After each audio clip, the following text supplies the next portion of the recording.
सुप्रभातं नमस्कारः। अहं शिवशरणनाथत्रिपाठी व्याख्याता साहित्ये राजकीयलक्ष्मीनाथशास्त्रीसंस्कृतमहाविद्यालये गीतवाडी। अद्य वयं शास्त्रीतृतीयवर्षस्य प्रथमपत्रे निर्धारितपाठ्यक्रमे साहित्यदर्पणस्य अष्टमपरिच्छेदे आचार्य विश्वनाथेन उक्तानां गुणानां निरूपणं द्रक्ष्यामः। साहित्यदर्पणे अष्टमपरिच्छेदे आचार्यो विश्वनाथः गुणानां स्वरूपं निरूपयन् कथयति। ये रसस्यांगिनो धर्माः शौर्यादय इवात्मनः। अस्य अभिप्रायः ये अंगिनः रसस्य काव्ये अंगीभूतः रसः एवास्ति। यथा विश्वनाथेन उक्तं वाक्यं रसात्मकं काव्यं रस एव आत्मा साररूपतया जीवनाधायको यस्य तादृशं वाक्यं काव्यं भवति। तत्र आत्मारूपेण रसः अंगीभूतः प्रधानरूपेण तत्र रसः भवति, स एव अंगीभूतः, स एव आत्मारूपेण विद्यते। तादृशस्य रसस्य धर्मा भवन्ति ते एव गुणाः कथ्यन्ते। कथं? यथा शरीरे अस्माकं शरीरे ये शौर्यादयो गुणाः भवन्ति ते आत्मनः एव धर्माः कथ्यन्ते। यतो हि मृतस्य कस्यचिदपि जनस्य तादृशा गुणाः न कथ्यन्ते। एषः शूरवीरः, एषः दक्षः, एषः तादृशः महान्। यतो हि एतादृशा गुणाः आत्मनि एव तिष्ठन्ति, आत्मा तदानीं नास्ति तत्र। अतः तत्र गुणानां स्थितिः न कथ्यते। यावत् आत्मा शरीरे तिष्ठति तावदेव गुणानां स्थितिः। एवं आत्मनः शौर्यादय इव, जिस प्रकार से आत्मा के शौर्य आदि गुण कहे जाते हैं, आत्मा के धर्म शौर्य आदि गुण कहे जाते हैं, उसी प्रकार से काव्य में काव्य के आत्माभूत रस के जो धर्म हैं वे गुण कहे जाते हैं। और ये गुण हैं, तीन गुण बताए हैं आचार्य विश्वनाथ ने। तेच माधुर्यमथ मोजोथ प्रसाद इति ते त्रिधा। माधुर्य, ओज, प्रसाद, ये तीन गुण आचार्य विश्वनाथ ने माने हैं। उसमें से हम पहले गुण का निरूपण देखते हैं। माधुर्य गुण का लक्षण आचार्य ने किया है, चित्तद्रवी भावमयो ह्लादो माधुर्य मुच्यते। तो माधुर्य जो गुण है वो एक आह्लाद है, एक आनंद है। वो आनंद कैसा है? कहते चित्तद्रवी भावमय, चित्त को सहृदयों के हृदय को द्रवीभूत कर देने वाला, पिघला देने वाला। चित्तद्रवी भावमय ह्लादः आनंदः स एव माधुर्य गुण, उसी को माधुर्य गुण कहा जाता है। इस माधुर्य गुण की स्थिति जैसे का रस के धर्म है तो किस किस रस में रहती है, इसके लिए बताया कि इस माधुर्य गुण की स्थिति जो है सबसे पहले संभोग श्रृंगार रस में रहती है, और उससे ज़्यादा करुण रस में रहती है, उससे भी अधिक विप्रलम्ब श्रृंगार रस में रहती है, और उससे भी अधिक शांत रस में इस माधुर्य गुण की स्थिति स्वीकार की जाती है। तो क्रमशः इन रसों में उत्तरोत्तर इस गुण की स्थिति को बताया है आचार्य ने। दूसरा जो है, इस माधुर्य गुण के जो अभ्यव्यंजक साधन हैं वे कौन से हैं उनको देखें तो वो ये हैं, जैसे टवर्ग में ट, ठ, ड, ढ, इन चार वर्णों को छोड़ करके, चार वर्णों को छोड़ दें। अब जो चार वर्ग बचे हैं, कवर्ग, चवर्ग, तवर्ग और पवर्ग, उनके जो अंतिम वर्ण हैं वो अंतिम वर्ण उसी वर्ग के वर्ण के ऊपर जब विराजमान रहेंगे तो माधुर्य गुण के व्यंजक कहे जाएंगे।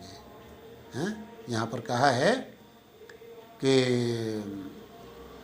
मूर्धने वर्गांतगा वर्णा टठडान्मेना, उसी वर्ग के जो वर्ण हैं उनके ऊपर वर्ग का जो अंतिम वर्ण है जब वो रहता है, और ठ, ठ, ड, ढ इन वर्णों को छोड़ करके, इसके अलावा रकार और नकार ये लघु मात्रा वाले ये वर्ण उसके व्यंजक होते हैं। और इसका उदाहरण देखें तो उदाहरण इसका इसी प्रकार से आचार्य विश्वनाथ ने दिया है। अनंग मंगल भुवस्तदपांगस्य भंगयः जनयन्ति मुहुर्योनामन्तः संताप संततिम। और इसको आगे आप रीतियों में देखेंगे, जो वैदर्भी रीति आएगी, तो वैदर्भी रीति का उदाहरण भी ये आपको मिलने वाला है। तो अनंग मंगल भुवः, इसमें अनंग में ग वर्ण के ऊपर और पंचमणंग गगंग कवर्ग का पंचम जो वर्ण है वह और उसके सिर पर स्थित है। ऐसे मंगल में, तदपांगस्य में, भंगयः में, इन चारों स्थानों पर उसी प्रकार से जनयन्ति मुहुर्योनामन्तः संताप संततिम, इन सभी में। और तवर्ग का जो अंतिम वर्ण नकार है वह उसके प्रथम वर्ण तकार के ऊपर स्थित है। जनयन्ति में, अंतः, संताप, संततिम, इन चारों में। तो यहाँ पर और ये जो श्लोक है ये माधुर्य गुण का व्यंजक है। और यहाँ पर संभोग श्रृंगार रस और व्यक्त हो रहा है, ये भी उसका व्यंजक है। तो इस रस के आधार पर यहाँ पर माधुर्य गुण विराजमान है। ऐसे अगला जो गुण है ओजो गुण। तो ओजो गुण का लक्षण बताते हैं आचार्य, ओजश्चित्तस्य विस्तार रूपम दीप्तत्वमुच्यते। अर्थात ओजः तदुच्यते या स्वहृदय हृदयस्य दीप्ति ही अथवा प्रज्वलित प्रायत्वम वर्तते। अब ये क्या है? सहृदय में कह रहा हूँ, जो दीप्ति होती है, जो लगता है जैसे प्रज्वलित हो रही है कोई चीज़, और जिसका स्वरूप कैसे आएगा? चित्त से विस्तार, चित्त का विस्तार रूप है वो। चित्त से विस्तार रूपम दीप्तम। वो दीप्तत्व क्या है? चित्त जहाँ पर विस्तृत हो जाता है, फैल जाता है, और इसे इसको विस्तार कहें या उष्णता कहें। अच्छा, इसकी जो स्थिति होती है इस ओजो गुण की, वो कहाँ रहती है? वीर, बीभत्स, रौद्र, इन रसों में उत्तरोत्तर क्रमशः अधिक होती जाती है। इसको भी ध्यान रखना है। इस ओजो गुण के जो अभिव्यंजक साधन हैं उनको देखें। कहते हैं वर्ग का जो आद्य वर्ण है, पहला वर्ण है, वो द्वितीय वर्ण से युक्त रहेगा। जो तृतीय वर्ण है वो चतुर्थ वर्ण से युक्त रहेगा। जैसे क वर्ण ख से संयुक्त हो और ग वर्ण घ से संयुक्त हो कवर्ग में, इसी प्रकार से संयोग होता है। और कहते नीचे और ऊपर रेफ युक्त वर्ण हो। रकार जो है वो रेफ है, वो किसी भी वर्ण के नीचे भी हो और ऊपर भी हो। तो इस प्रकार से, और ये उसके व्यंजक हैं। इसके अतिरिक्त ट, ठ, ड, ढ जिन वर्णों का निषेध किया था माधुर्य गुण में, वो यहाँ पर इसके व्यंजक हैं। ये कैसे भी आए, संयुक्त यानी मिले हुए आए, अथवा असंयुक्त पृथक पृथक रूप से आए हैं। और इसमें तालव्य शकार और मूर्धन्य शकार, शंकर वाला और षटकोण वाला, ये दोनों ये इसके जो है ये वर्ण इसके व्यंजक हैं। दीर्घ समास वाली जो रचना है वो यहाँ रहेगी। अच्छा, ऊपर हम जो कहना भूल गए थे, उसमें अवृत्ति ही और अल्पवृत्ति ही वहाँ पर देखें माधुर्य गुण में या तो समास का अभाव होगा अथवा अल्प समास होगा। ये माधुर्य गुण की बात हुई, वो उसके व्यंजक रहेंगे ये। और यहाँ पर दीर्घ समासवती रचना, जो बड़े बड़े समास वाली रचना होगी, वो यहाँ पर इसकी व्यंजक रहेगी। ऐसी औद्धत्यपूर्ण पद जो पद योजना है वो भी इसकी व्यंजक बनेगी। उदाहरण आपने देखा है, और ये वेणु संहार नाटक में भीम का वचन है, चंचत भुज भ्रमित चन्न गदाभिघात संचूर्ण तूर युगलस्य सुयोधनस्य स्त्यानामनद्घन शोणित शोणपाणि वृत्तं सयिष्यति कचांस्तव देवी भीमः। तो यहाँ पर इस श्लोक में और जिस प्रकार की विदर्शना आई है वो ओजो गुण के व्यंजक है।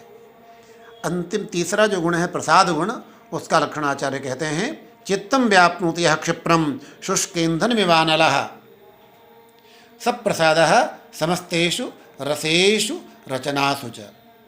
जो और चित्त को इतनी शीघ्रता से व्याप्त कर लेता है जिस प्रकार से सूखे ईंधन को अग्नि व्याप्त, जैसे अग्नि जो है सूखे ईंधन तत्काल फैल जाती है, उसको व्याप्त कर लेती है, उसी प्रकार से जो और तत्काल तुरंत अत्यंत शीघ्रता से चित्त को व्याप्त कर लेता है, चित्त पर अपना प्रभाव छोड़ता है, यह प्रसाद गुण है।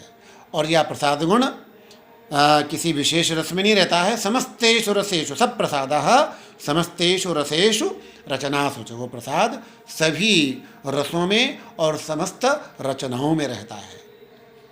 तो ये क्या है? सहृदय हृदय की निर्मलता है प्रसाद गुण, ये आपको बता ही दिया। सभी रसों में और सभी रचनाओं में विराजमान रहता है। और इसके कौन व्यंजक? श्रवण मात्रेण अर्थबोधका शब्दा, श्रुति मात्रता, है ना। कैसे शब्द इसके और व्यंजक होंगे? जो श्रुति मात्र से, श्रवण मात्र से अर्थ का बोध करवा दें, इतने सरल हों, इतने पृथक पृथक हों, और समास का यहाँ भाव रहता ही है, तो ये प्रसाद गुण के व्यंजक कहे जाते हैं, जो शब्द श्रवण मात्र से अर्थ का बोध करवा देते हैं। उदाहरण, बहुत सुंदर उदाहरण दिया है।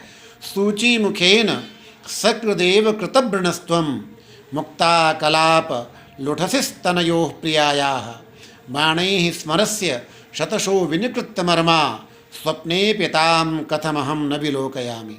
यहाँ पर उसी प्रकार की रचना है कि श्रवण मात्र से और इसका अर्थबोध हो रहा है। जैसे ही शब्दों का श्रवण करते हैं अर्थबोध हो जाता है।